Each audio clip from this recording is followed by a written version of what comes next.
మా దోస్తుగాడు పెళ్ళి ఇక్కడ చేసుకుంటున్నా అమెరికాలో ఒక చర్చ్లో. సో ఇది అలా జరుగుతుంది గాయస్ ఆ పెళ్ళి. సో నేను వర్జీనియా నుంచి ట్రావెల్ చేసి వచ్చాను ఇక్కడికి. సో మా మాస్టర్స్ ఫ్రెండ్ అనమాట. సో అలాగే మా మాస్టర్స్ ఫ్రెండ్స్ కూడా చాలామంది వచ్చారు ఈ మ్యారేజ్ అటెండ్ అవ్వడానికి.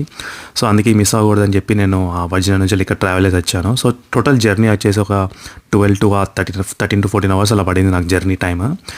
సో ఈ విధంగా ముందు వచ్చారు గైస్. ఇక్కడ పెళ్ళయింది. సో పెళ్లి తర్వాత రిసెప్షన్ ఉంది. సో రిసెప్షన్ తర్వాత నైట్ పార్టీ అలాగా ఉంటుంది. సో మీకు కొంచెం ఊరికి ఒక ఓవరాల్ లుక్ ఇద్దామని చెప్పి ఒక రికార్డ్ చేశాను వీడియోస్. సో దాంతోపాటు ఒక 60 to 70 మెంబర్స్ వచ్చారు ఇక్కడ. సో ఒక 20 మెంబర్స్ దాకా ఫ్రెండ్సే ఉన్నాం మేము, మాస్టర్స్ గ్యాంగ్. సో మిగతా వాళ్ళంతా అక్కడ ఉన్న వాళ్ళ చుట్టాలు ఉన్నారనమాట. సో ఒకసారి పెళ్ళి అయిపోయిన తర్వాత చర్చ్లో మళ్ళీ రిసెప్షన్ ఉంటుంది. సో రిసెప్షన్లో ఏంటంటే మన తెలుగు స్టైల్లో ట్రెడిషన్లో అక్కడ జరిగిందనమాట కొంచెం. సో ఒకసారి ఫంక్షన్ అయిపోయిన తర్వాత ఇంకా డ్యాన్స్ ప్రోగ్రామ్ తర్వాత తిని ఇంకా స్టార్ట్ అయిపోయాను మళ్ళీ బ్యాక్ టు వర్జీనియా.